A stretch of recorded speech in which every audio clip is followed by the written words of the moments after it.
देखो आपको last time मैंने पढ़ाया था वो रोटेशन वाला, टॉर्क वाला, है ना। टॉर्क निकाला था हमने निब्बा साइन थीटा, उसके ऊपर क्वेश्चंस हम करेंगे। लेकिन आज हम थोड़ा टॉपिक को बढ़ा रहे। अगर मैं आपको टॉर्क का फॉर्मूला एक बार रिवाइज करवाऊं तो टॉर्क का फॉर्मूला था NI/BA साइन थीटा, और जहां पर आपने इसका वेक्टर फॉर्म भी लिखा था, इसका वेक्टर फॉर्म लिखा था। मैं इसके ऊपर क्वेश्चंस, और पिछले टॉपिक्स पे मैंने सारे क्वेश्चन कराए आपको, इसके ऊपर क्वेश्चंस बाद में कराऊंगा।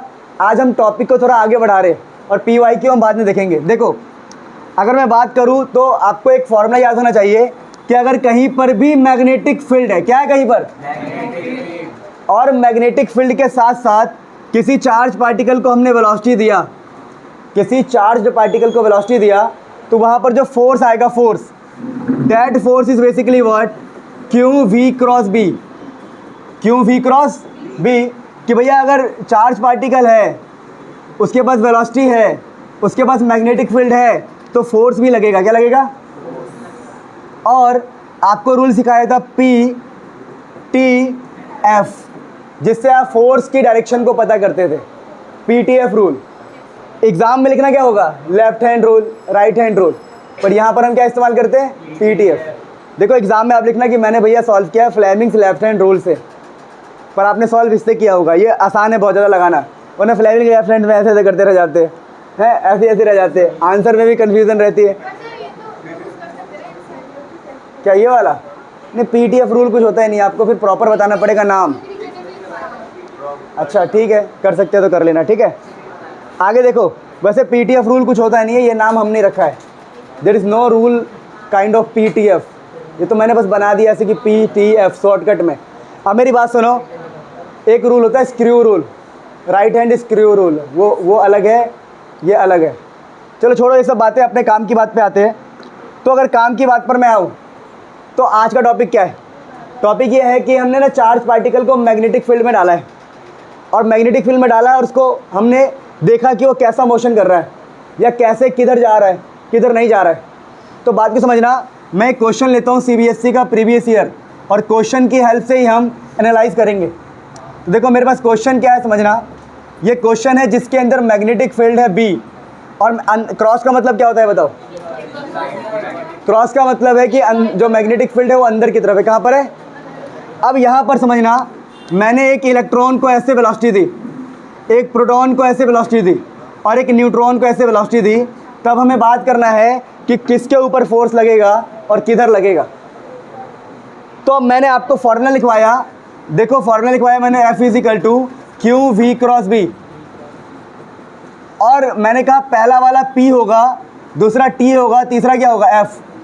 अगर आप यहाँ पर देखते हो B का मतलब है मैग्नेटिक फील्ड, तो मैग्नेटिक फील्ड है अंदर, तो अंदर कर लिया। अब जो ये फॉर्मूला है वो पॉजिटिव चार्ज के लिए, किसके लिए? वहाँ पर प्लस का क्यों होता है, क्या होता है प्लस का क्यों? तो मैंने कहा यार इलेक्ट्रॉन तो नेगेटिव पार्टिकल है, प्रोटॉन कैसा है, पॉजिटिव पार्टिकल, और न्यूट्रॉन पे तो चार्ज ही नहीं होता। चार्ज क्या होता है? जीरो। चार्ज क्या होता है? अगर इस पर चार्ज जीरो है तो फोर्स भी क्या होगा? अगर फोर्स जीरो होगा तो कोई डिफ्लेक्शन ही नहीं होगा, ये ऐसा ही निकल जाएगा सीधा का सीधा। अरे देखो न्यूट्रॉन जो होता है न्यूट्रल, पता है ना, न्यूट्रॉन इज व्हाट, न्यूट्रल। तो चार्ज होगा जीरो तो फोर्स भी क्या होगा? फोर्स अगर जीरो होगा तो सीधा निकल जाएगा, तो इसकी बात तो करनी नहीं थी। अब जो मेरा फॉर्मूला है वो पॉजिटिव के लिए वैलिड है, तो मैंने कहा अच्छा यहाँ पर ये रहा पॉजिटिव, क्या रहा, तो इसके लिए हम लगाते हैं फॉर्मूला। तो फिंगर जो है फिंगर मैग्नेटिक फील्ड बताएगा, जो थंब है वो वेलोसिटी, तो वेलोसिटी इस तरफ है, वेलोसिटी इस तरफ है, तो फिंगर मैग्नेटिक फील्ड, थंब इस तरफ, तो फोर्स लगा ऊपर, पाम। तो ये जो पार्टिकल है, पार्टिकल देखते रहना, ये जो पार्टिकल है पार्टिकल ऊपर ऐसे चला जाएगा। अब हम नेगेटिव के पास गए, हमने कहा यार इस पे फोर्स तो ऐसे लगेगा, नेगेटिव वाला पार्टिकल किधर जाएगा, तो हमें ये समझना पड़ेगा यार। तो हमने कहा यार अगर पॉजिटिव वाले पार्टिकल के लिए फोर्स ऊपर आता है तो नेगेटिव वाले पार्टिकल के लिए नीचे आएगा, तो आंसर ये हो जाएगा। यानी तुम हमेशा पॉजिटिव के लिए आंसर निकालोगे और नेगेटिव वाले के लिए अपने आंसर को उल्टा कर दोगे। क्या कर दोगे? तो नेगेटिव के लिए आपको ऑटोमेटिक क्या मिल जाएगा? आंसर। क्या बात को समझ पा रहे हो? तो जब भी आप पॉजिटिव के लिए आंसर निकालोगे तो नेगेटिव का उसका उल्टा हो जाता है। तो ये मैंने आपको छोटी सी बात बताई कि कैसे हम इस फॉर्मूले को अप्लाई करेंगे फोर्स के डायरेक्शन को फाइंड करने के लिए। और ये क्वेश्चन CBSE में कम से कम तो 15 बार रिपीट हुआ है। तो most important question, please note it down. So प्यारे बच्चों, now we are moving ahead, है ना। अब आगे बढ़ने का टाइम आ गया है। देखो आगे हम कैसे काम करने वाले, सुनो। अब देखो जो टॉपिक है एग्ज़ाम में पक्का आता है, मैं तुम्हें लिखित में गारंटी दे सकता हूँ कि ये क्वेश्चन आता है एग्ज़ाम में हर साल। मतलब जब से सीबीएसई बोर्ड बना है और आज तक एक भी ऐसा पेपर ना हो जिसमें ये क्वेश्चन आया हो। एक भी साल का क्वेश्चन ऐसा नहीं है, आता ही आता है। मतलब इस चैप्टर से एक क्वेश्चन तो तुम्हारी जेब में आ गया। एग्ज़ाम में जाना है, जेब से निकालना है, देख के कर देना है ना। जेब में आ गया ना, तो अब कैसे करेंगे, सुनो। अरे सुनो बेटा, बातें नहीं, कोई बातें नहीं करेगा, ठीक है। अब मेरी बात सुनो। अब ये क्वेश्चन क्या आता है, motion of charge particle in uniform electric magnetic field. लिखो टॉपिक का नाम, motion of charge particle in magnetic field, uniform magnetic field, ठीक है। Motion of charge particle in uniform magnetic field, motion of charge particle in uniform magnetic field. अब देखो मतलब क्या है कि मैग्नेटिक फील्ड में डाल दोगे तो उसका मोशन कैसा होगा या पाथ कैसा होगा। मोशन के ऐसे, मोशन जहाँ लिखा है ना मोशन, वहाँ पर ऐसा पाथ भी लिख दो, पाथ। वो पाथ की बात करेंगे, रास्ता, कैसा रास्ता वो लेगा, कैसा रास्ता वो। गेट लगा दो बेटा, ठीक है। अब सुनो मेरी बात। तो पहला जो केस है हमारे पास, सुनो, वेरी फर्स्ट केस ये है कि आप मैग्नेटिक फील्ड को रखिए, ठीक है। यहाँ पर मैग्नेटिक फील्ड को रख दीजिए, रख दिया सर। फिर कहेंगे आपसे कि जो चार्ज पार्टिकल है, चार्ज पार्टिकल को ऐसे फेंकिए, उसकी वेलोसिटी को ऐसे रखिए, उससे दोनों में फ़र्क क्या आएगा। देखो मैग्नेटिक फील्ड है, सुनो फील करने वाली बात है। मैग्नेटिक फील्ड है अंदर की तरफ, किस तरफ है, चार्ज पार्टिकल है इधर, दोनों में 90 डिग्री का एंगल है, कितना है 90। तो पहला केस ये बनता है कि जब वेलोसिटी जो है परपेंडिकुलर होगा आपके फील्ड के। और दूसरा केस ये होता है कि मान लीजिए ये आपका मैग्नेटिक फील्ड है, ठीक है, और ये आपका वेलोसिटी है, कोई भी एंगल है, रैंडम सा एंगल है। जब वेलोसिटी जो है कुछ भी एंगल बना रहा है, any random angle with magnetic field, तो सेकंड केस ये होता है। पर अभी हम पहला डिस्कस करेंगे और यहाँ से क्वेश्चन ज़्यादा आता है।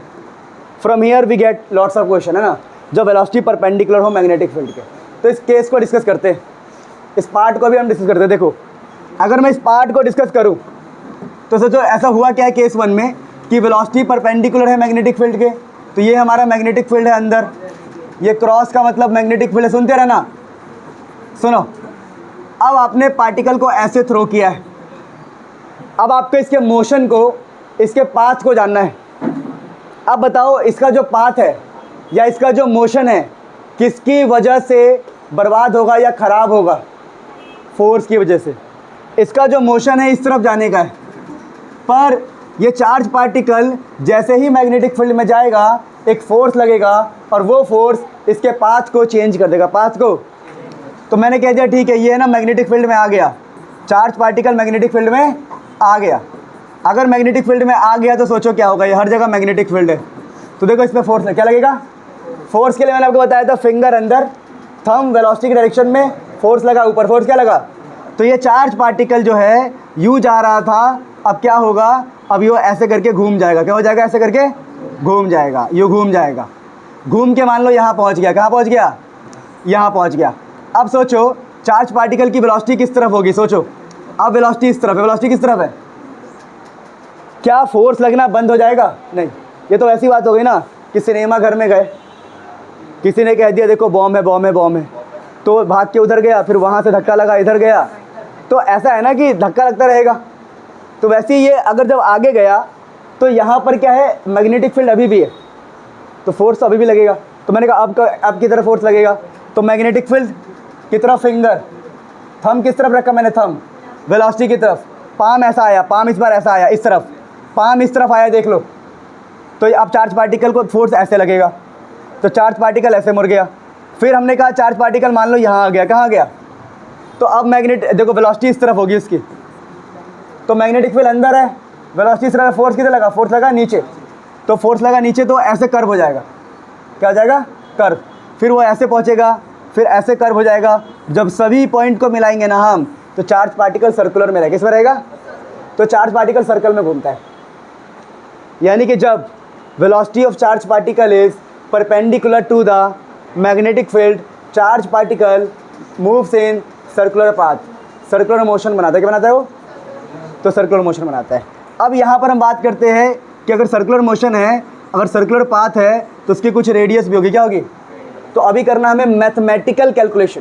वो तुमसे बोलेगा कि भाई तुम मुझे रेडियस बता दे, सर्कल में घूम रहा है, सर्कल छोटा है कि बड़ा है? रेडियस से पता लगता है, रेडियस से पता लगता है। तो रेडियस बताओ।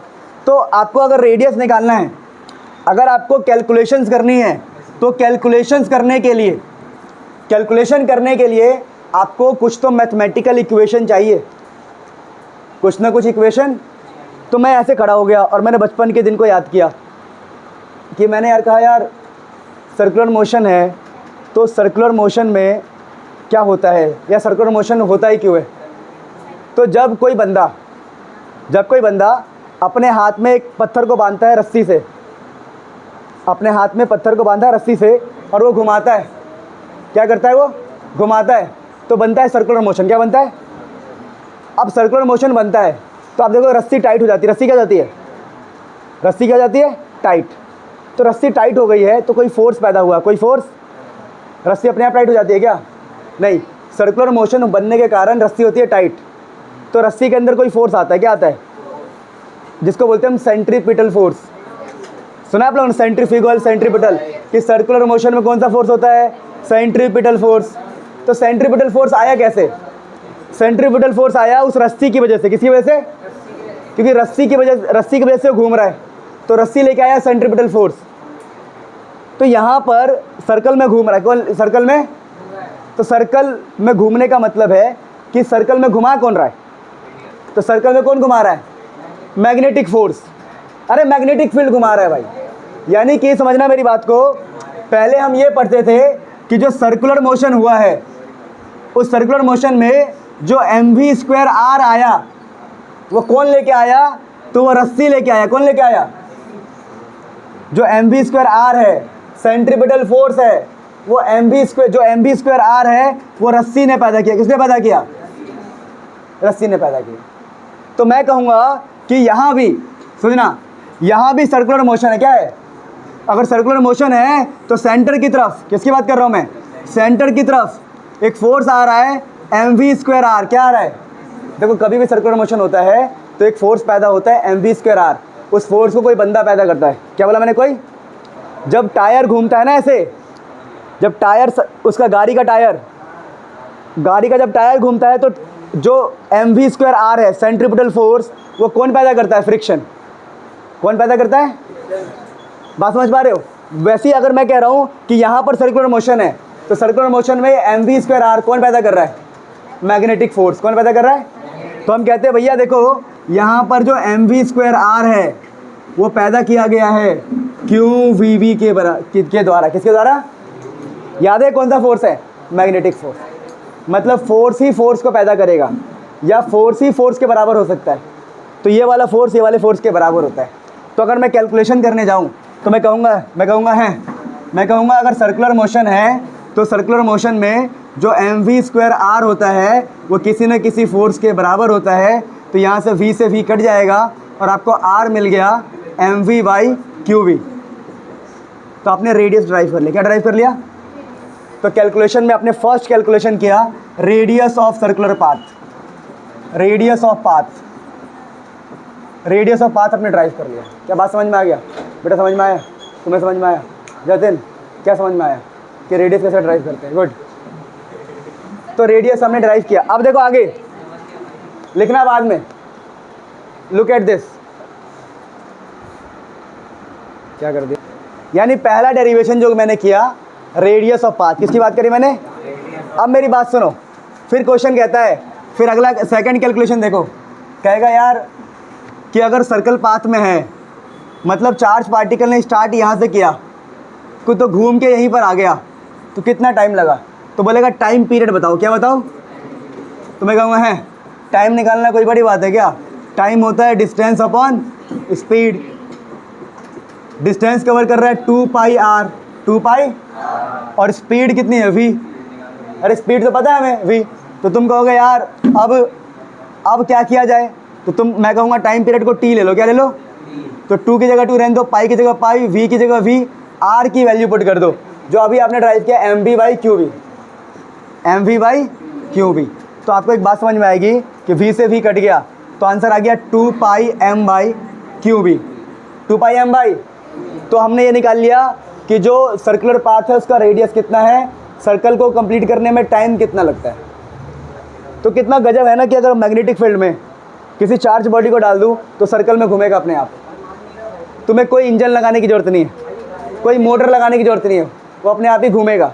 जब वो घूमेगा तो कितना बड़ा पाथ है उसका रेडियस निकाल सकते हैं, कितने टाइम में चक्कर कंप्लीट होगा वो टाइम निकाल सकते हैं। तो जब टाइम पीरियड हम निकाल लेते हैं ना तो अगला बोलता है यार तू एक काम कर, मेरे को फ्रीक्वेंसी बता दे। क्या बता दे? तो फ्रीक्वेंसी समझना बेटा, बात मत करो आपस में।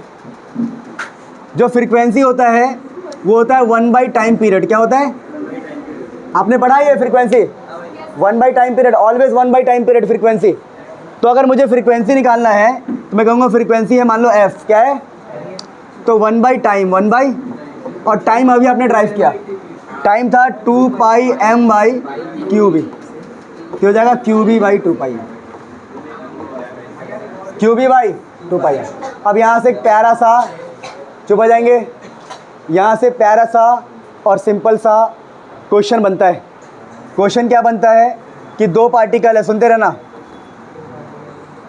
2 पार्टिकल है, एक जो है सुनना, 2 पार्टिकल है, मान लो एक पार्टिकल है जिसका मास है 2 किलोग्राम, दूसरा पार्टिकल है उसका मास भी है 2 किलोग्राम। एक पर चार्ज है 5 कूलम, दूसरे पे भी चार्ज है 5 कूलम, कितना कूलम है? और दोनों के लिए जो मैग्नेटिक फील्ड है सेम। मैग्नेटिक फील्ड क्या है? मास सेम, चार्ज सेम, और जिसके अंदर डाला है वो मैग्नेटिक फील्ड सेम। लेकिन कहते क्या है? वो कहते ये है कि पहला पार्टिकल जो है छोटे सर्कल में घूम रहा है और दूसरा पार्टिकल बहुत बड़े सर्कल में घूम रहा है। तो किसका टाइम पीरियड या किसका फ्रीक्वेंसी, सब कुछ छोड़, मैं बोलता हूँ किसका टाइम पीरियड ज़्यादा है ये बताओ, किसका टाइम पीरियड ज़्यादा है और किसका फ्रीक्वेंसी ज़्यादा है, ये बताना है। देखो टाइम का मतलब क्या, पहले सुन लो। टाइम का मतलब है चक्कर काटने का टाइम, फ्रीक्वेंसी का भी वही मतलब है, टाइम का उल्टा। अगर मैं चक्कर काटने की टाइम की बात करूं, किसका ज़्यादा होगा? साफ दिख रहा है, बड़े वाले का टाइम क्या होगा? ज़्यादा। तो अगर ये आप सोच रहे हो तो गलत है। बेसिकली टाइम पीरियड और फ्रीक्वेंसी के फॉर्मूले को देखोगे तो वो रेडियस पे डिपेंड ही नहीं करता, वो डिपेंड करता है किस पे? देखो अगर आप टाइम पीरियड का फॉर्मूला देखोगे, मास पर, चार्ज पर, मैग्नेटिक फील्ड पर। मास, चार्ज, मैग्नेटिक फील्ड। जब मास सेम था, चार्ज सेम था, मैग्नेटिक फील्ड सेम था, तो टाइम भी क्या आएगा? फ्रीक्वेंसी भी क्या आएगा? तो यही खास बात है जो क्वेश्चन में आता है। आपको ये बात ध्यान रखना है कि टाइम पीरियड एंड फ्रीक्वेंसी मास पर, चार्ज पर और इन सब पे डिपेंड करता है, रेडियस पे डिपेंड नहीं करता। यानी बात कैसी? एक बहुत बड़ा सर्कल है, एक बहुत छोटा सर्कल है, एक चार्ज घूमते हुए आ रहा है, 10 सेकंड लगा, दूसरा चार्ज भी 10 सेकंड में कंप्लीट करेगा। तो सर ये कैसे पॉसिबल है? अरे यार अगर ये 10 सेकंड में छोटे पाथ को कवर कर रहा है और वो 10 सेकंड में बड़े पाथ को कवर कर रहा है तो अपना स्पीड को बढ़ा लेगा। जैसे मैंने कहा कि मेरे को यहाँ से संगम विहार जाना है तैरने, स्विमिंग पूल बनता है ना वहाँ पे, तो अभी तो नहीं होगा बेटा, ठीक है, तो मान लो, हाँ ठीक है मान के होगा। तो अगर मुझे वहाँ तक जाना है तो मैं पैदल जा रहा हूँ, क्या जा रहा हूँ? मेरे को 10 सेकंड लगते, कितने लगते? 10 सेकंड मान लो ना, चलो 10 मिनट लगा मेरे को पैदल। और कोई व्यक्ति है, कोई साइकिल से जा रहा है, उसे कितना टाइम लगेगा? 3 मिनट लगेगा। क्यों? दोनों में फ़र्क क्या है? स्पीड का। बात समझ पा रहे? स्पीड का फ़र्क है। तो यहाँ पर स्पीड का कॉन्सेप्ट रखो कि एक बंदा अगर 10 सेकंड में कवर कर रहा है तो स्लो कर रहा होगा, और एक 10 सेकंड में ही कवर कर रहा है तो फास्ट कर रहा हो। तो बस स्पीड का फ़र्क है ना। तो छोटी सी बात ध्यान रखना। अभी हमने फ्रीक्वेंसी कर लिया, 3 क्वेश्चन ही एग्जाम में आएगा, टाइम पीरियड, फ्रीक्वेंसी और रेडियस के ऊपर। लेकिन कई बार क्वेश्चन अगर वो टीचर अगर तुमसे मज़े लेने जाते हैं, मज़े, या फिर डेली तुम्हारी शक्ल देख रहे हैं, कह रहे ज़्यादा इंटेलिजेंट है, ये ज़्यादा इंटेलिजेंट है, चलो इनसे थोड़े मज़े लेते हैं, तो आपसे बोल देगा भैया तू काइनेटिक एनर्जी दे दे मुझे। क्या दे दे? तो तुम्हें क्या करना है? वो तुम बोलोगे हैं, क्या बोलोगे? हैं हाफ मास वेलोसिटी का स्क्वायर, और वेलोसिटी तुम्हें पता होगा। बात समझ पा रहे हो? तो जो तुमसे पूछेगा 4 चीज़ें ही पूछ सकता है, time period, frequency and kinetic energy और ये सब रेडियस। तो सारा कुछ नोट करो, फिर न्यूमेरिकल्स करेंगे। देखिए जो भी टॉपिक अभी आपको मैंने पढ़ाया, पहला टाइप ऑफ क्वेश्चन ये होता है डिस्कस द पाथ ऑफ, चुप हो जाओ, discuss the path of particle if velocity is perpendicular to magnetic field, circular path, पहला क्वेश्चन। अगला derive the expression for radius, खत्म। Derive the expression for time period, खत्म। Derive the expression for frequency, खत्म। फिर question आता है ratio वाला। कैसा आता है? एक तो सिंपल क्वेश्चन होता है फाइंड रेडियस। क्वेश्चन के टाइप्स देखो, टाइप्स जो फेमस है, फेमस क्वेश्चन होता है रेशियो वाला, और जो फेमस नहीं है वो है डायरेक्ट क्वेश्चन। मैं दोनों करवाऊंगा आपको। देखिए पहले हम करते हैं डायरेक्ट क्वेश्चन जो इजी होता है। क्वेश्चन कहेंगे कि भैया मैग्नेटिक फील्ड है 10 टेस्ला, मैग्नेटिक फील्ड है 10 टेस्ला, मास है 2 किलोग्राम, मान लो ऐसे दे दिया मैंने आपको। बात समझ पा रहे हो? मास दे देंगे, चार्ज दे देंगे, 3 कूलम है, और तुमसे बोलेंगे भाई रेडियस फाइंड करो, टाइम पीरियड फाइंड करो, फ्रीक्वेंसी फाइंड करो। तुम बोलोगे हैं टाइम पीरियड बोला है, चलो रेडियस बोला है mv/qb, वेलोसिटी दे देंगे मान लो 4 मीटर पर सेकेंड। तो m पुट करना, v पुट करना, q पुट करना, b पुट करना, आंसर आ जाएगा। फिर अगला क्वेश्चन बोल देंगे भाई टाइम पीरियड बता दे, तो 2πm/ क्या हो जाएगा qb, याद है आपको? तो m पुट करना, q पुट करना, b पुट करना, टाइम पीरियड आ जाएगा। तीसरा क्या है? फ्रीक्वेंसी, तो उल्टा कर देना qb/2πm।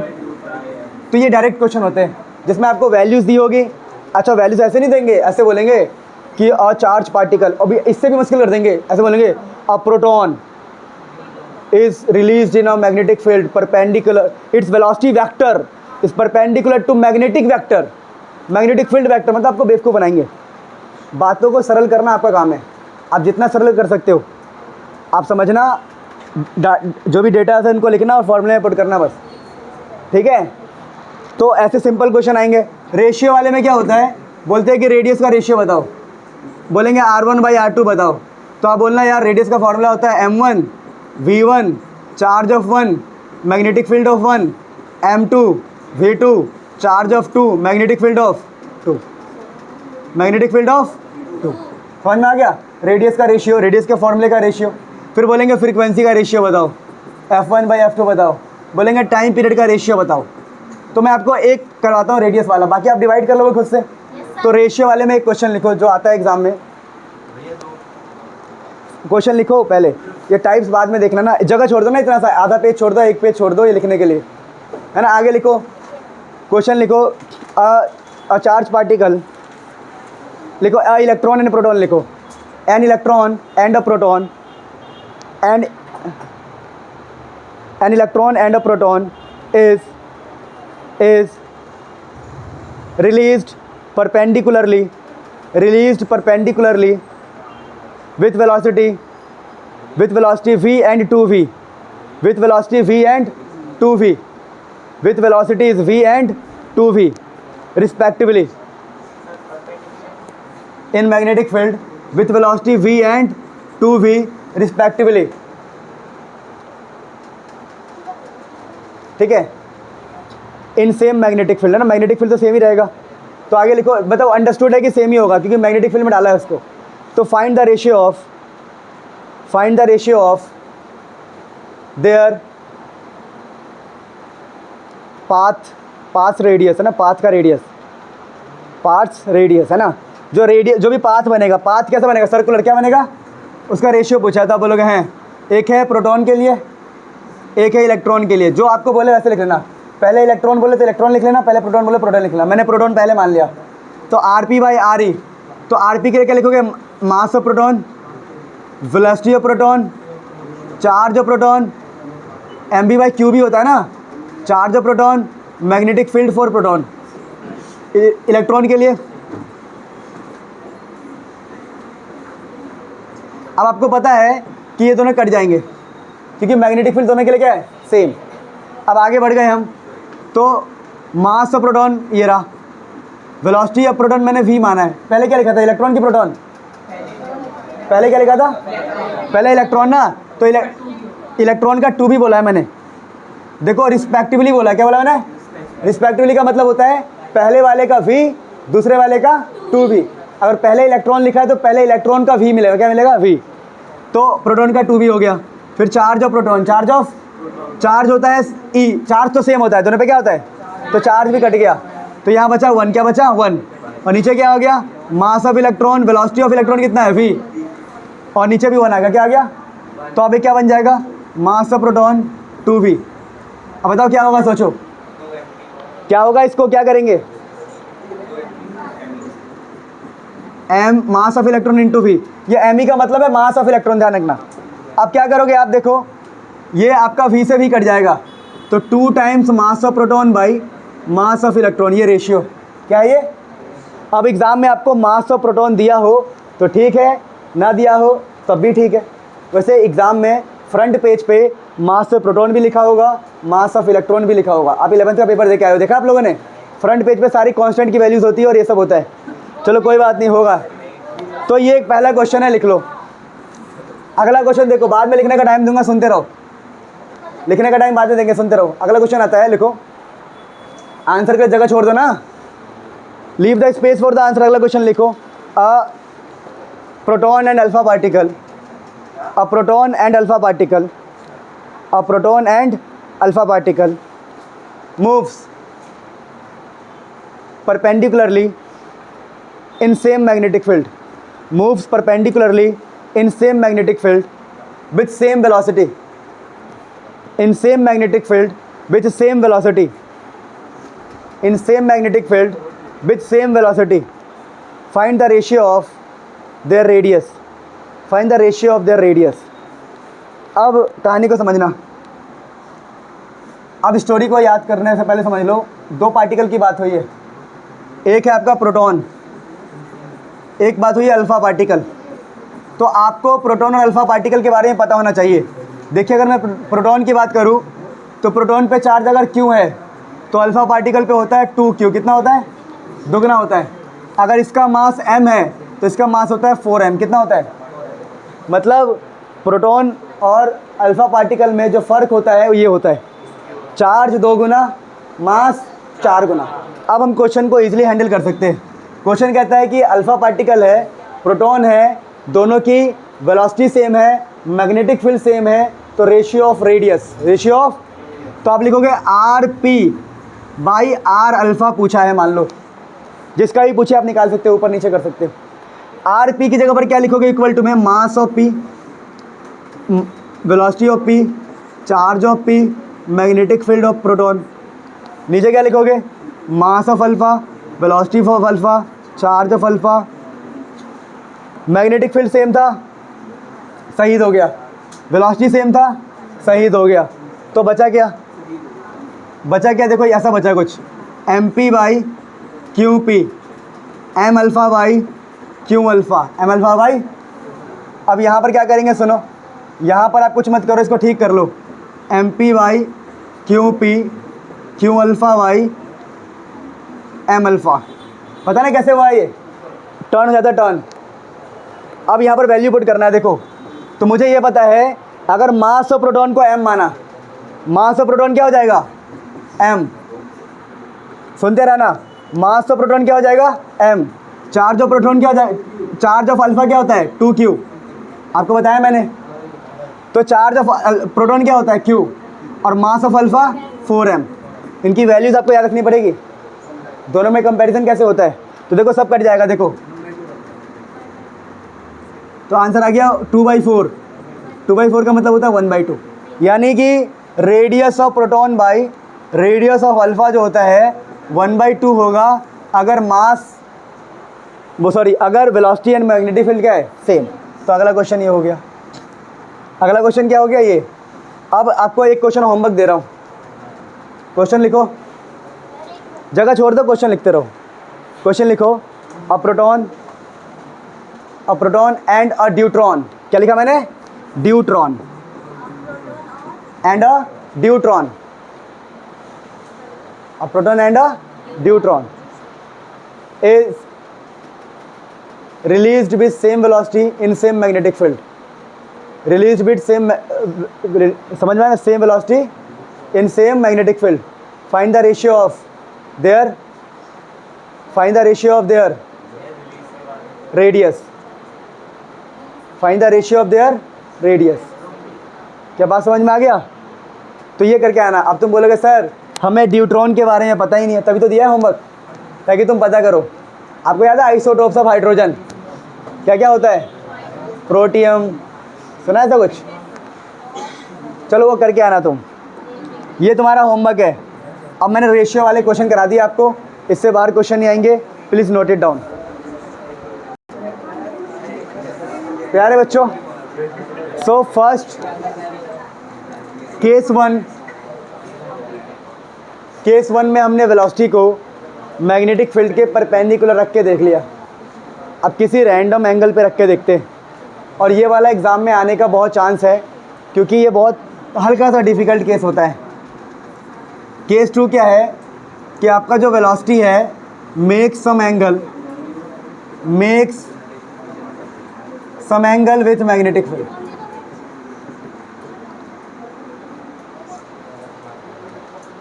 कर लो, बात कर लो, कोई बात नहीं। देखो एक अच्छे विद्यार्थी बन जाओ, जब मैं ऐसे मुड़ जाऊं तो इधर ही देखा करो, और बात करने की ज़रूरत नहीं है, मैं क्लास से बाहर भगा दूंगा और मुझे फ़र्क भी नहीं पड़ेगा। यहाँ अगर 4 बच्चे भी ऐसे होंगे जो सिंसियर होकर पढ़ रहे होंगे, उतने में खुश हूँ मैं।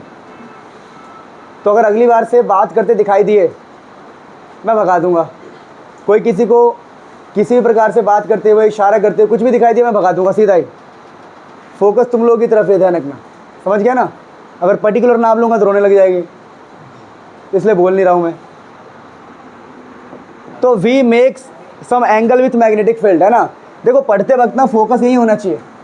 तो मैं कह रहा हूँ कि अगर मैग्नेटिक फील्ड है इस तरफ है मान लो, तो वेलोसिटी कुछ एंगल बनाएगा।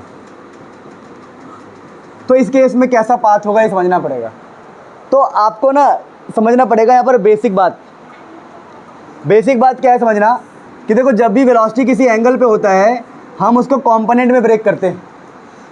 जैसे अगर यहाँ जैसे मैं एग्जांपल लेता हूँ, मैंने कहा देखो ऐसा कोई लाइन है, यहाँ पर एक्स एक्सिस है, यहाँ वाई एक्सिस है, और मैं कहता हूँ कि यहाँ पर मान लो फोर्स है 10 न्यूटन और यहाँ पर एंगल है 60 डिग्री। तो इस तरफ जो फोर्स होगा, समझना मेरी बात को, इस तरफ जो फोर्स होगा वो होगा tan cos 60 डिग्री, और इधर जो फोर्स होगा वो होगा tan sin 60 डिग्री। इसे बोलते हैं कॉम्पोनेंट ब्रेकिंग। क्या बोलते हैं इसको?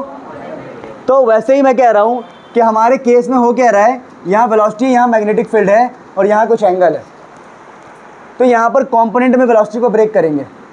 तो वेलोसिटी के कॉम्पोनेंट मतलब हिस्सा, तो वेलोसिटी का एक हिस्सा इस तरफ आएगा जो कहलाएगा v cos थीटा, और एक इसके परपेंडिकुलर आएगा v sin थीटा, और इसका काम ख़त्म हो गया क्योंकि इसी के हिस्से है ये। क्या ये हिस्से, इसी के पार्ट है। मतलब कि जो ये वेलोसिटी था वो इधर बट गया और इधर बट गया। तो मैंने कहा एक वेलोसिटी इधर है, एक वेलोसिटी इधर है। मतलब किसी पार्टिकल के पास अब जो वेलोसिटी है इस तरफ भी है और ऊपर भी। अगर आप v sin थीटा को देखते हैं तो ये 90 डिग्री पर, कितने डिग्री पर है? मैग्नेटिक फील्ड के साथ 90 डिग्री पर है। यानी पार्टिकल के पास दो वेलोसिटी है, एक 90 डिग्री पर और एक इस तरफ 0 डिग्री पर। तो 90 डिग्री वाला वेलोसिटी पार्टिकल को सर्कुलर मोशन प्रोवाइड करता है, हम पीछे पढ़ चुके। यानी यहाँ पर हो क्या रहा है कि पार्टिकल सर्कल में घूमेगा, जैसी सर्कल में घूमेगा ये v cos थीटा एक और वेलोसिटी इसके पास है जो कहेगा भाई आगे बढ़ना। क्या बढ़ना है? तो सर्कल बना, आगे बढ़ गया, सर्कल बना, आगे बढ़ गया। तो तुम्हारी कॉपी में जो स्प्रिंग है हेलिक्स, तुम्हारी कॉपी में नोटबुक में स्प्रिंग होता है ना हेलिक्स, तो आपको हेलिक्स दिखाई देगा। क्या दिखाई देगा? यानी पार्टिकल हेलिक्स में मूव करता है ऐसे। यानी अगर एंगल 90 डिग्री नहीं है और कोई एक्यूट एंगल टाइप का है या कोई रैंडम सा एंगल है, तो पार्टिकल का मोशन कैसा होगा? Helical motion. पाथ कैसा होगा? Helical path. पाथ कैसा होगा और मोशन कैसा होगा? Helical motion. वेरी गुड बेटा, आप तो बर्बाद हो ही जाओगे, आसपास के सबको ही बर्बाद कर दोगे, तो पता लग गया मेरे को। चलो बहुत ही सुंदर। तो आपके बगल के तो डिस्टर्ब हो रहे हैं ना, क्वेश्चन क्या पूछ लो। अब मैं कुछ बोलूँगा ही नहीं आप लोगों को। अगर देखो मैं सिर्फ प्रयास कर सकता हूँ कि आप फोकस रहो। क्वेश्चन पूछता हूँ आप गलत जवाब दे दोगे, वो तो मुझे ऑब्वियसली पता ही है। ठीक है, छोड़ो। अब मेरी बात सुनो, देखो हमें आता होगा ना तब भी हमें फोकस करना होता है 100% कि वो और अच्छे से आ जाए या दिमाग में ब्लड में चले जाए। ज़रूरी नहीं है कि हमने पहले पढ़ रखा है, 1 बार 2 बार पढ़ रखा तो चलो छोड़ दिया, कोई नहीं, ध्यान नहीं देंगे। तुम्हें तो कुछ नहीं आता अब्दुल, फिर भी तुम उससे लगे हुए हो, बात कर रहे हो या जो भी चीज़ें हैं उसमें इंगेज हो, ये तो गलत बात है ना। हम जीरो है, माइनस में चले जाते हैं। बहुत ही बढ़िया, बहुत ही सुंदर। सुनो तो हो क्या रहा है, एक वेलोसिटी है जो इसको सर्कल में घुमाएगा, दूसरा तुरंत कहेगा आगे बढ़ जा, क्या बढ़ जा। तो कहीं ना कहीं जो पाथ है ऐसा होने वाला है, इसका नाम होता है हेलिकल पाथ। क्या नाम होता है? इसीलिए एग्जाम में क्वेश्चन, इसीलिए टेस्ट में क्वेश्चन नहीं सॉल्व होता, इसलिए न्यूमेरिकल नहीं बनते। जब टीचर यहाँ खड़े होकर बोल रहा है, तुमसे बातें कर रहा है, तुम्हें समझाने का प्रयास कर रहा है, तुम्हारा ध्यान कहीं और है, फिर कॉपी में नोट कर लेंगे। वो नोट क्या हुआ? रद्दी है, रद्दी। इंटरनेट पे इतने अच्छे नोट्स है, इतने सुंदर नोट्स है, ले आओ प्रिंट करा के रख लो घर में। लेकिन खुद की अंडरस्टैंडिंग से जो बनाई जाती है, दिल से, जिसमें प्रेम डाला जाता है, वो अलग है। बात समझ रहे हो ना?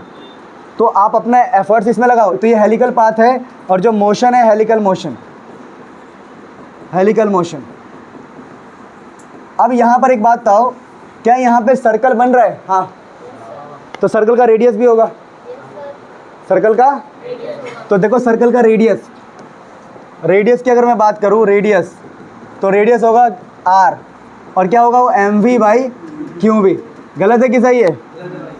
गलत है। जो रेडियस होगा वो होगा m, v की जगह पर क्या आएगा? v, क्योंकि वेलोसिटी कौन सी लेनी होती है? परपेंडिकुलर, और परपेंडिकुलर वेलोसिटी तो था v sin थीटा। तो रेडियस का नया फॉर्मूला आ गया। बात समझ में आ गया? अब टाइम पीरियड का फॉर्मूला की बात करते हैं। 2πr by velocity, 2πr by, यह सब कुछ छोड़ो। अगर आप, चलो बात करते हैं टाइम पीरियड की आगे। टाइम पीरियड की ड्राइव करते हैं, drive distance upon speed, distance upon कौन सा सर्कल में घुमा रहा है? v sin theta, v sin theta. हो गया? अब रेडियस की समझ नहीं आया बात? अरे टाइम पीरियड यानी कि एक सर्कल का टाइम, सर्कल बन किसकी वजह से रहा था? v sin theta. तो स्पीड, डिस्टेंस अपॉन स्पीड लिखा है मैंने। अब जो रेडियस है, जो रेडियस है वो था m v sin theta by, क्या था? क्या था वो? qb, और ये हो गया v sin थीटा। पूरा कट गया, दोबारा क्या आ गया? 2πm/qb। यानी कि हेलिकल मोशन वाला जो टाइम पीरियड है और जो नॉर्मल मोशन वाला टाइम पीरियड, सर्कुलर वाला टाइम बिल्कुल क्या है? सेम। तो टाइम ऑफ वन चक्कर remains same, time is not affected, time is, और फ्रीक्वेंसी क्या होता है? 1/t, तो वो भी सेम ही रहेगा, qb/2π। यानी कि मेन मुद्दा क्या है कि भैया रेडियस चेंज हो जाएगा, क्योंकि रेडियस में जो वेलोसिटी रिस्पॉन्सिबल होता है परपेंडिकुलर वाला। ठीक है, अब मेरी बात सुनो, ये तो हो गया रेडियस, टाइम पीरियड। अब एक और टॉपिक आता है, एक सर्कल से दूसरे सर्कल तक, ऐसा मान लो रफली जो हॉरिजॉन्टल डिस्टेंस होता है, क्या होता है? हॉरिजॉन्टल डिस्टेंस, उसको बोलते हैं पिच। क्या बोलते हैं? तो क्वेश्चन आता है, what is pitch of helical path? Helical motion में जो पिच कितनी आ रही? पिच मतलब एक रिंग से लेके दूसरे रिंग की डिस्टेंस, एक सर्कल से दूसरे सर्कल से, कॉन्सिक्यूटिव सर्कल में कितना डिस्टेंस है, तो पिच निकालना है। तो यार पिच मैं यहीं पे निकाल दे रहा हूँ, आप अलग से लिखना। देखो जो पिच है, पिच इज़ हॉरिजॉन्टल डिस्टेंस। क्या ये? Horizontal distance. अब जो डिस्टेंस है वो क्या होता है? Speed into time. क्या होता है वो? तो आपको डिस्टेंस किधर का निकालना है? इधर का। तो स्पीड कौन सा लोगे? इधर का। तो स्पीड लोगे v cos थीटा। क्या लोगे? और टाइम कौन सा लोगे? तो टाइम लोगे आप, जो मैंने बताया था, 2πm/qb। अब तुम बोलोगे सर टाइम ये क्यों लिया? अरे गधो, क्योंकि एक सर्कल से दूसरे सर्कल के बीच में टाइम का गैप कितना होता है? इतना ही तो होता है। एक सर्कल से दूसरे सर्कल के बीच का टाइम इतना ही तो गैप होगा। तो ये हमारा हो गया पिच, जो कि स्पीड इनटू टाइम है, और पिच का मतलब क्या होता है? डिस्टेंस। कौन सा डिस्टेंस? Horizontal distance. तो this is the end of the topic. इसके ऊपर क्वेश्चन निकालने को आएगा पिच के बारे में, या ये वो आएगा, और पाथ कैसा होता है, यही सब क्वेश्चन पूछेंगे। तो प्लीज़ आप इसे नोट करो अच्छे से, फिर हम आगे बढ़ते हैं। सुनो प्यारे बच्चों, अच्छा लिखा नहीं क्या अभी पूरा? कहाँ जा रहा हूँ मैं? दोस्तों मैंने प्यार प्यार से आपको एक टॉपिक सिखाया था, ऐसे ही हम मजाक कर रहे थे, और टॉपिक आपको मैंने सिखाया था कि कहीं पर मैग्नेटिक फील्ड हो, कहीं पर क्या हो, मैग्नेटिक फील्ड, और कहीं पर कोई वायर रखा हो, क्या रखा हो, जिसमें करंट हो आई, तो इस वायर के ऊपर फोर्स लगता है, और जो फोर्स होता है वो होता है बिल। क्या होता है, बिल साइन थीटा। और वेक्टर फॉर्म में बात करें तो फोर्स होता है आई एल क्रॉस बी। अगर पीटीएफ रूल लगाए तो पाम इसको मिलेगा, थंब मिलेगा इसको, करंट को या इसको, दोनों की बात है, थंब, और इसको मिलेगा एफ, फिंगर। तो ये हमने बेसिक बात समझा था कि force on a current carrying wire in a magnetic field. अब इसको आगे बढ़ाते हैं। अच्छा, आगे बढ़ाने से पहले एक बड़ा प्यारा सा क्वेश्चन करवाता हूँ मैं आपको। क्वेश्चन कहता है कि भैया ऐसी बात है ना कि ये आसमान है, क्या ये, उसमें कॉपर का वायर है, इस वायर से 4 एम्पियर का करंट जा रहा है, 4 एम्पियर का करंट। कितने एम्पियर का करंट है, 4 एम्पियर का करंट। और इसका जो मास है ना वो मान लीजिए कि 20 ग्राम है, या चलो 20 नहीं 200 ग्राम, कितना ग्राम है। अब ये जो वायर है, वायर ये क्रॉस मैग्नेटिक फील्ड के पास में, कहाँ पर है, क्रॉस मैग्नेटिक फील्ड के पास में या उसके इन्वायरमेंट में रखा हुआ है। और जो वायर है, वायर हवा में तैर रहा है, हवा में, वायर हवा में तैर रहा है। तो क्या कंडीशन लग रही होगी, सोचो। अगर आप फील करते हो तो आपको समझ में आएगा कि वायर के नीचे लग रहा है एक फोर्स जिसको बोल रहे हैं हम mg, क्या बोल रहे हैं, और mg के अकॉर्डिंग उसको नीचे गिरना चाहिए, पर वो वायर नीचे नहीं गिर रहा, तो उसके mg को कोई कैंसिल कर रहा है, कोई बैलेंस कर रहा है।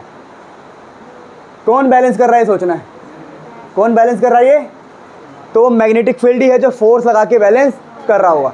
तो किधर फोर्स होगा, तो याद होगा आपको मैंने लिखवाया था पीछे ये कि फिंगर कौन ले रहा है, मैग्नेटिक फील्ड, करंट कौन ले रहा है, करंट, करंट या फिर लेंथ वेक्टर। तो फिंगर अंदर, करंट इस तरफ, फोर्स है ऊपर, फोर्स क्या है, तो जो मैग्नेटिक फोर्स है BIL, किसकी बात कर रहा हूँ मैं, BIL ऊपर है। तो यहाँ पर जो mg जो है वो बिल के बराबर, किसके बराबर है। तो अगर आपसे बैलेंसिंग वाला क्वेश्चन आता है और करंट कैरिंग वायर है तो ये इक्वेशन लगा के ही क्वेश्चन सॉल्व होगा।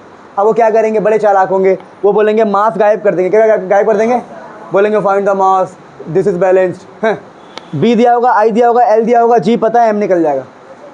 इनमें से करंट गायब कर देंगे, बोलेंगे how much current should be given, how much current should be, so that wire will be in हवा, wire will be in air. तो एयर में रहेगा, तो बहुत ही सिंपल है। आप बोलोगे यार करंट कितना देना है, mg बाई बल है ना, mg बाई BL, आ गया करंट, मतलब इनमें से गायब करेगा। और ऐसे पूछेगा how much current should be given, how much current should a person, है ना, समझ गया ना इंग्लिश, नाइस। तो नोट करो ये वाला।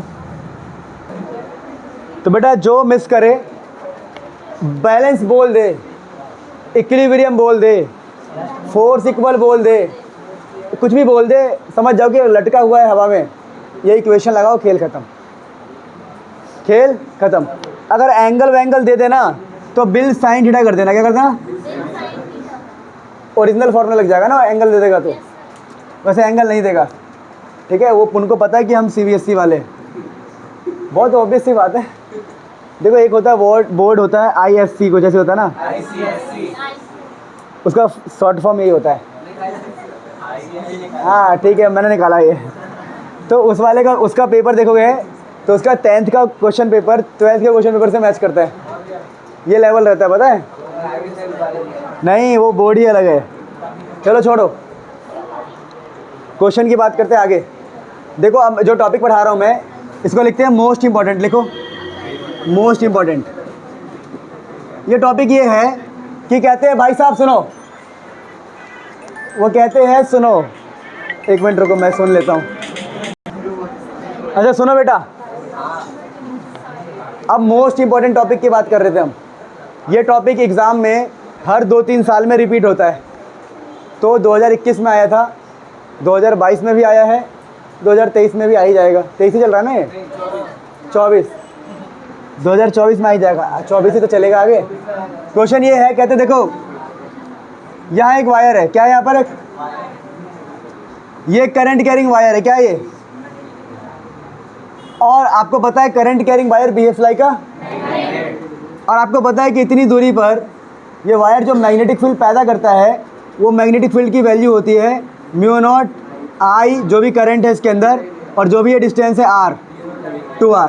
ये होता है बेटा, अभी मानना पड़ेगा ये mu naught I by 2r। एक वायर इतना मैग्नेटिक फील्ड पैदा करता है, 2 पाई आर होता है, 2 pi are, sorry 2 pi are होता है, देख लेना ठीक है, 2 पाई आर होता है, ठीक है 2 पाई आर। पाई मैं खा गया था, ठीक है, तो पाया नहीं था ये, पाई था। तो यहाँ पर क्या बोल रहा हूँ मैं, कुछ होता है पाया, कुछ होता है खाने वाला, तुम नहीं समझोगे ये मैं भी नहीं समझता हूँ, ठीक है। मैंने तो उस पर देखा था, एक सरदार जी बेच रहे थे इंस्टाग्राम पे, नहीं पता नहीं। इधर देखो, इधर देखो, मोस्ट इंपॉर्टेंट क्या है यहाँ पर समझना कि अगर एक वायर है उसमें करंट है, वो बिहेव्स लाइक अ मैग्नेट, और किसी भी डिस्टेंस पर आप मैग्नेटिक फील्ड इस फॉर्मूले से निकाल सकते हो। फिर वो कहता है तुम्हें ये पता है, वो कहता है हाँ, तो कहता है ये क्वेश्चन करके दिखाओ। क्वेश्चन कहता है कि मान लो ये वायर है, इसमें करंट है आई, करंट क्या है यहाँ पर, मान लीजिए दूसरा वायर है उसमें भी करंट है आई, आई। तो कह रहा है कि भैया देखो अभी आपने बताया था कि ये जो बंदा है, अभी I1 मान लो, I2 मान लेते हैं, ठीक है, लेंथ बराबर है, लेंथ हमने इन्फानाइट माना है, क्या माना है, चलो L मान लिया लेंथ फिलहाल के लिए, L मान लिया, कोई नहीं, L माना हमने लेंथ, ठीक है, अंडरस्टूड है कि लेंथ L है। बात सुनो, अब वो कह रहा है कि आपने कहा ये एक मैग्नेट है, ये भी एक मैग्नेट है, अब मैग्नेट को पास में रखोगे तो फोर्स आएगा, भले ही वो अट्रैक्शन का हो या रिपल्शन का हो, बताओ। तुमने कहा यार बात तो सही है, बात तो मैंने कहा वायर पर फोर्स का फॉर्मूला होता क्या है, मान लो ये वायर है, क्या ये, तो इस वायर पर अगर मुझे फोर्स निकालना है तो मैं क्या कहूँगा कि फोर्स इज इक्वल टू, कोई मैग्नेटिक फील्ड लगाता हो बाहर से, बाहर का मैग्नेटिक फील्ड, इसके खुद का करंट, इसके खुद का लेंथ, खुद का, तो अगर इस वायर पर फोर्स लग रहा है तो मैग्नेटिक फील्ड कौन देगा, ये वाला। अरे गधो, इस पे फोर्स कौन लगाएगा, ये लगाएगा ना, अपना मैग्नेटिक फील्ड छोड़ के, क्योंकि क्या है ये मैग्नेट। नहीं समझ में आया? अरे मैंने कहा ये एक मैग्नेट है, ये एक मैग्नेट है, इसके ऊपर फोर्स लगा, तो किसने लगाया, इसने लगाया, यानी इसके फोर्स के फॉर्मूले में मैग्नेटिक फील्ड किसका होगा, जो बच गया है। बात समझ पा रहे हो? तो मैंने कहा अच्छा, इसके पे जो फोर्स आएगा उसमें जो मैग्नेटिक फील्ड है दूसरा लगाएगा, कौन लगाएगा। मैंने कहा अच्छा ठीक है भाई। मैंने कहा इस वाले पे फोर्स निकालना है मुझे, तो मैंने कहा ठीक है, तेरे पे फोर्स लग रहा है, तेरे पे फोर्स लगा कौन रहा है, पहला वाला, तो मैग्नेटिक फील्ड कौन भेजेगा। अरे ऐसा थोड़ी है कि ये वाला बंदा निकला, कहा चल तेरी लात मार, अपने अंदर से तरंगे भेजेगा, किसको भेजेगा, मैग्नेटिक फील्ड को, शक्ति भेजेगा। Very good. तो B1 क्या भेजा उसने, मतलब अगर दूसरे पे फोर्स निकाल रहे हो, दूसरे पर क्या निकाल रहे हो, फोर्स, तो मैग्नेटिक फील्ड पहले वाले का होगा, और करंट तो उसी का होगा, और लेंथ भी उसी का होगा। तो आप बात को समझ पा रहे हो कि अगर दो वायर है तो उनके बीच में क्या होगा, फोर्स। बेटा श्रुति क्या हुआ, कुछ नहीं, ठीक है, मैंने आपसे उदास कोई नहीं देखा, क्या करते हो। तो देखो मैं कह रहा हूँ कि टॉपिक का नाम ये है force between two current carrying parallel infinite current के, जो भी है देखो, force between two parallel infinite current carrying wire, force between two parallel current carrying infinite wire, force between two parallel infinite current carrying wire. अरे wires ठीक है, सुन लिया यार, टू बोल दिया ना, एस नहीं लगाना पड़ता है, ज़्यादा अंग्रेज बन रहे हो। नहीं, जब टू बोल दिया तो एस लगाने की क्या जरूरत है।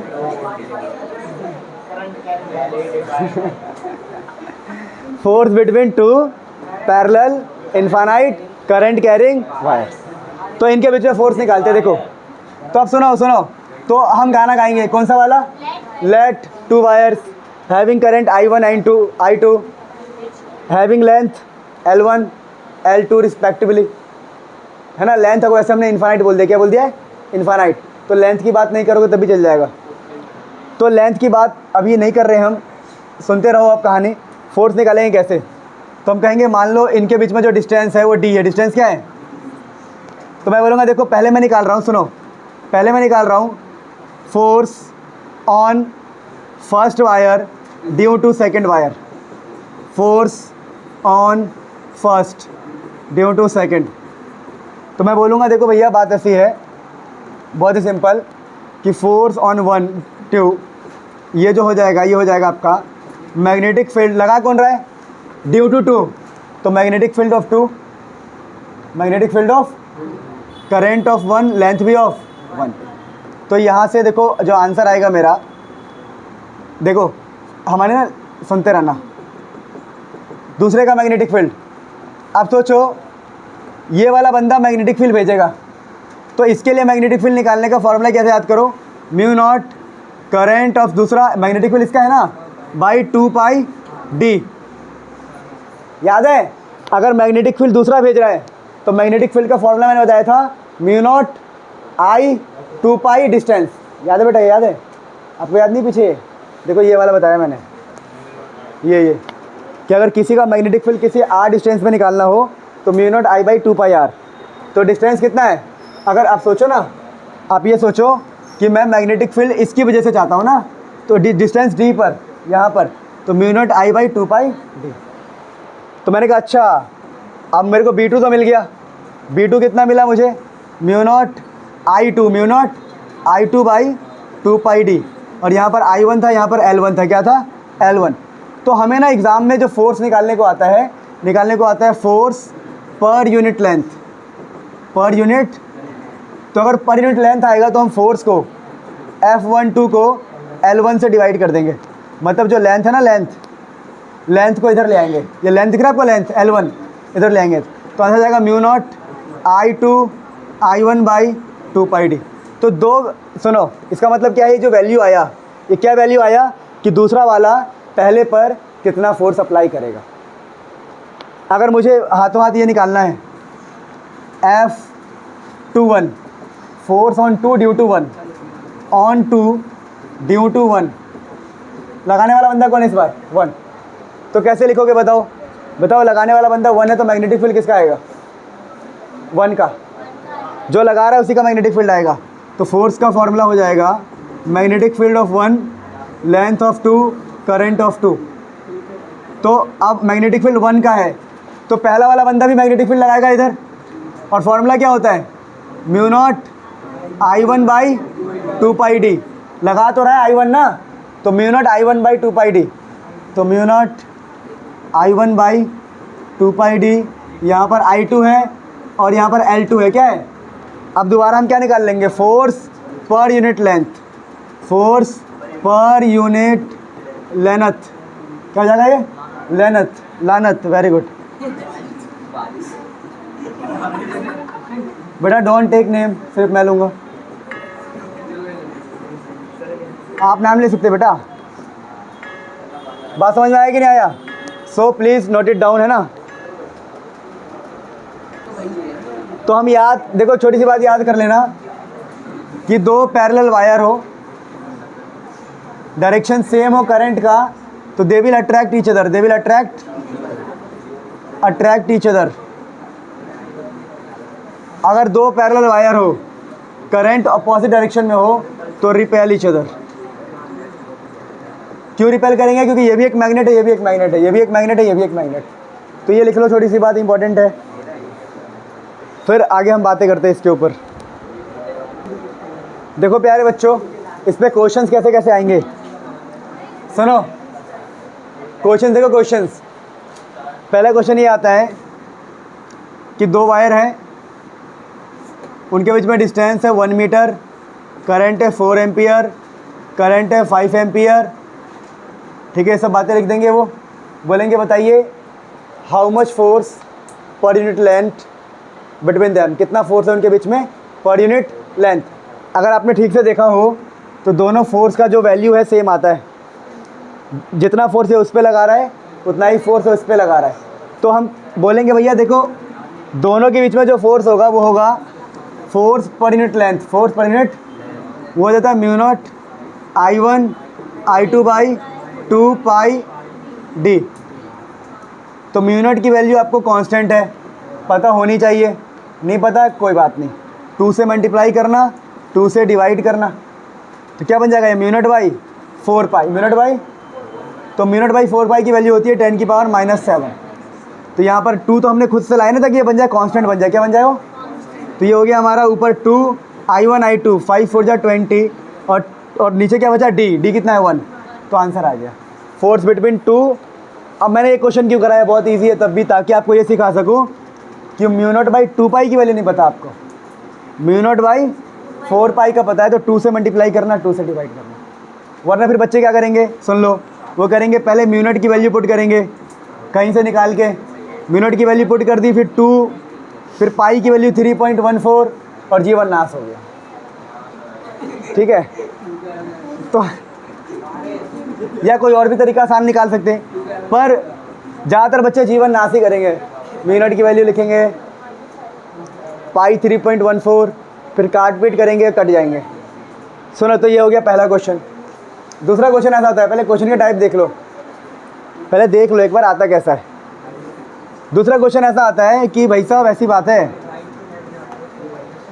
अरे सुन तो लो एक बार, बात सुनो अब, कि बोलेंगे एक वायर है, सुनते रहो, और ये हमारे पास ये वायर है, ये दूसरा वायर है,